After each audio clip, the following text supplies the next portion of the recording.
I hope you're enjoying the brand new image. If you hadn't noticed already, we managed to buy a camera this week. So nice manifesting, everyone. Some of you who know me will might laugh at this because everyone knows that I have not the best vibration relative to technology. So let's hope this image turns out as good as I hope it will. Today we're going to speak to the brain. What we're going to speak to the brain about is Akashic records.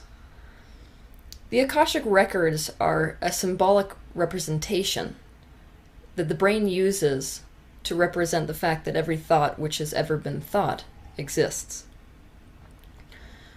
The Akashic record is the collective consciousness.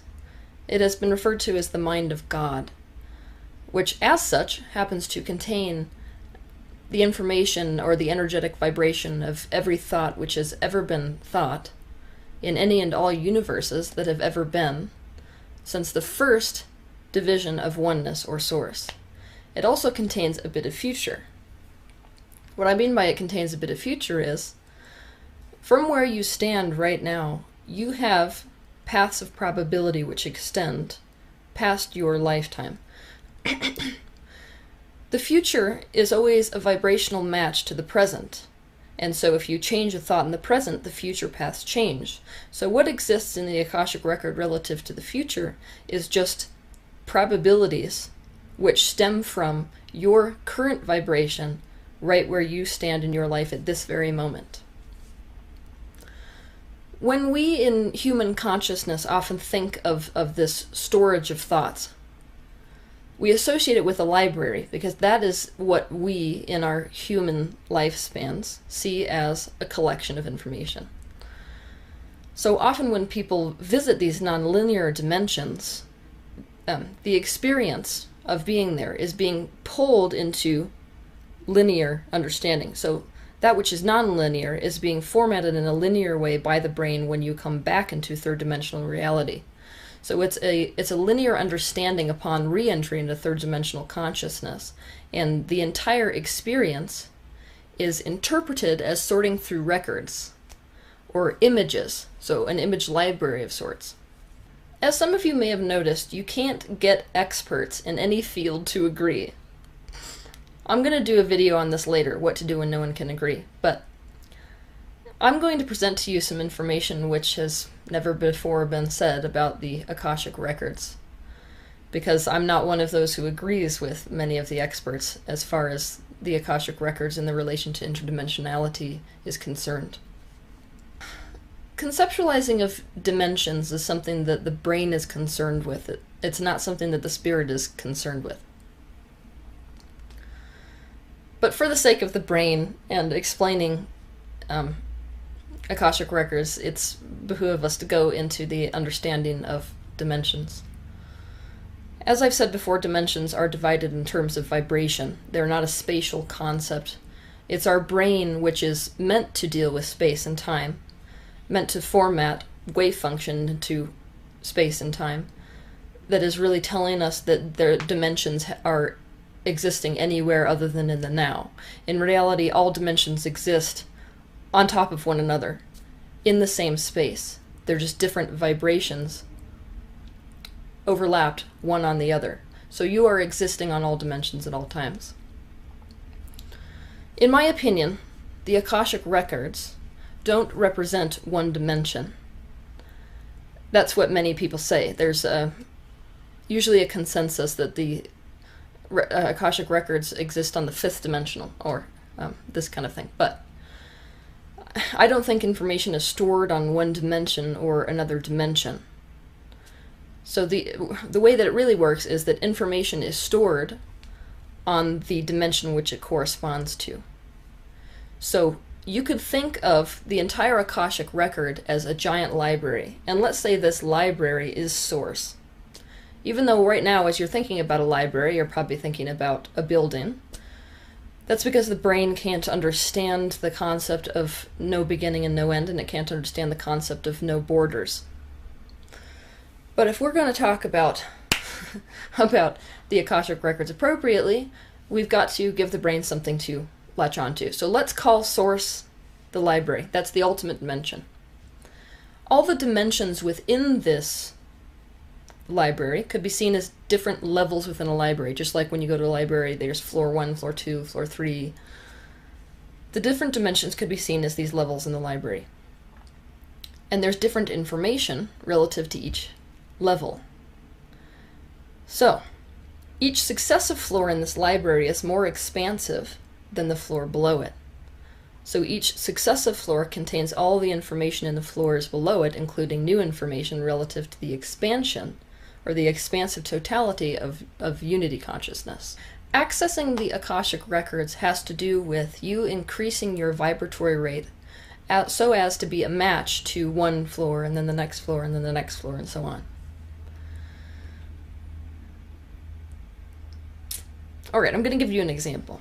In the fourth dimension, which is the one just outside the third dimension, we have access to every thought which has ever been thought relative to this single lifetime, from your birth to your death. It also contains your thought form, which is basically the energetic self-concept you have of you, which is why when you get out of body in the fourth dimension, you will experience your energy body, which is an energy duplicate. It is an energetic duplicate of the third dimension, but it contains, the fourth dimension contains, every thought which has ever been thought relative to your one lifespan. This third dimension is moment to moment. So even though our brains can conceptualize of the fourth dimension, that's why we have any concept of time. But the third dimensional reality is a moment-to-moment reality, meaning that all that exists is now, and now, and now.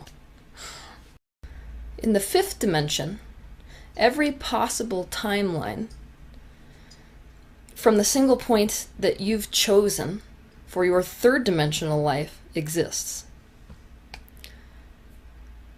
The symbology I like to explain with this is, if any of you have seen the movie Sliding Doors, in the movie the woman experienced missing a train. So the movie takes off on two different probability paths. In one probability path she makes this train and her life changes accordingly. And in the other one she misses the train and then her life continues along this path accordingly. So in the fifth dimension, you have all of the timelines which are possible for this single path which you've chosen from any point in your life. So that means not just from where you stand right now, but also all the probability paths which exist since you were born. As you can imagine, this is such a huge totality of information that the third dimensional brain has absolutely no way of formatting this for you in an understandable way.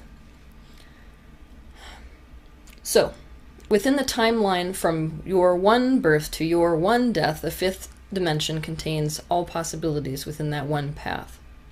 You are collapsing the waves of probability in the fifth dimension into a fourth dimensional timeline. That is what you are doing to form your concept of your one life and the one path which has been taken by you in your physical life. In the sixth dimension, you are unlimited by space and by time. And so you can instantly experience a new timeline within that fifth dimension from any of the probabilities in the fifth dimension. So instantly you could switch to the outcome of what would have occurred if something back in your infancy had been totally radically changed. So if one of the probability paths that you didn't end up taking from a point, say, in which you were 6 months old, you could chase that all the way to the end and instantly experience the end result of that particular probability path. In the seventh dimension, the sixth dimension is treated almost like a single point. So there is no timeline anymore. The sixth dimension is one point where all possibilities in terms of timelines in our universe and all possible endings for our universe are contained. They are contained in the single point called infinity. So all possible timelines which could have or will have occurred since the birth of this universe, since the Big Bang, are contained in the seventh dimension. So every thought that's ever been thought relative to this universe is contained in the 7th dimension.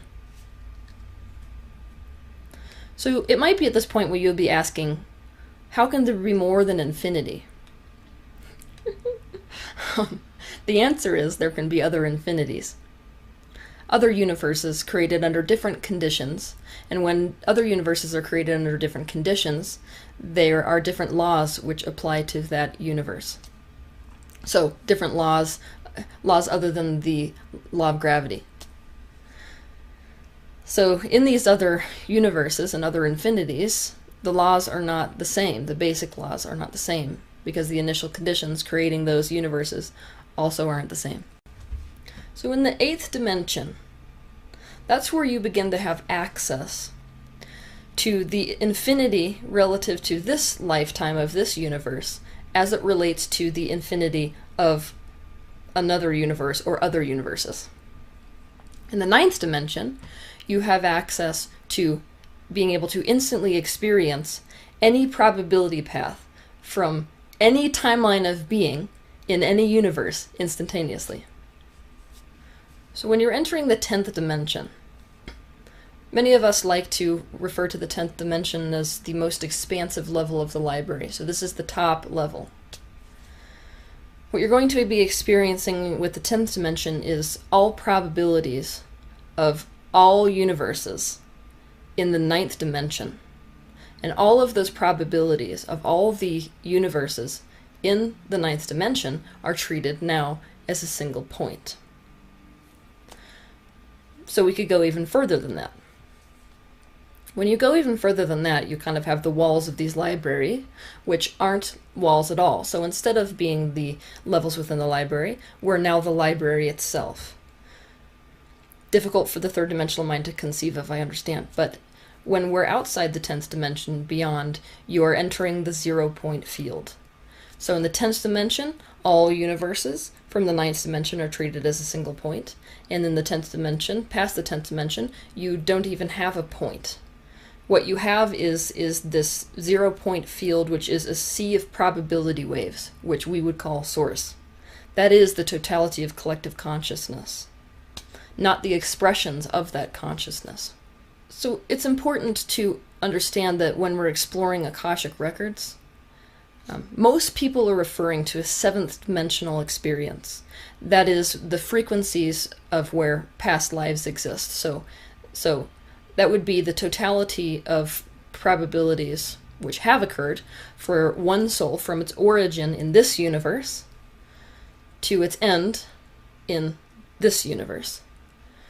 So it exists as sort of an energy record, a 7th dimensional energy record. So when most people are referring to this Akashic record, they're talking about a 7th dimensional experience.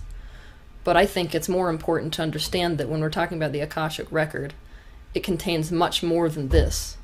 That's just one level of the library which you're going to. And if you're interested in past lives, the librarian, whoever that would be, would say go to the 7th floor, the 7th dimension. Like anything, you're limited by your beliefs, most especially when we're talking about the Akashic record, because you access information in the Akashic record, or these energetic frequencies, by becoming a match to those frequencies first. So you have to, A, believe that they exist. B, you have to believe that you can get there. C, you have to structure all of your belief patterns so as to let go of 3rd dimensional reality in order to be a match to the Akashic record.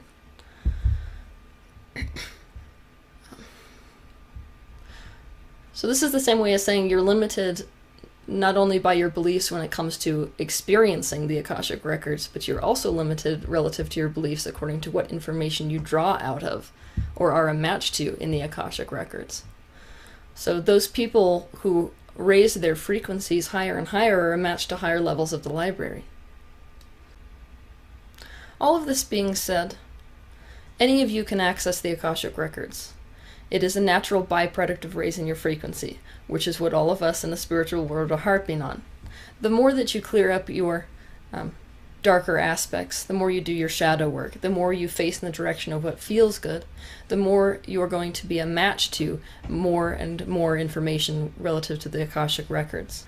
I understand that it might be really hard to to conceptualize of dimensions because your brain is a tool which is meant to be an interface for the third dimension only. But it is my promise that the more meditations you do and the more out-of-body work that you do, the more you will understand this concept of your own frequency being a match to the interdimensionality of this universe. And Akashic records will become an experience for you rather than a concept, which is what we're really looking for. Because once it becomes an experience for you, this information will be very real, and then you can access all information which has ever been known, and all thoughts which have ever been thought, throughout the beginning of all universes, within the totality of this mass consciousness, which is Source. In the future, if any of you are interested, I was thinking about doing a video on how to access the Akashic records, because there are some interesting tools which you can use out there if what you're really after is being able to garner knowledge from these dimensions, access the Akashic record, in other words. So if any of you would like to see that kind of a video, feel free to go ahead and tell me. And I will see you next week.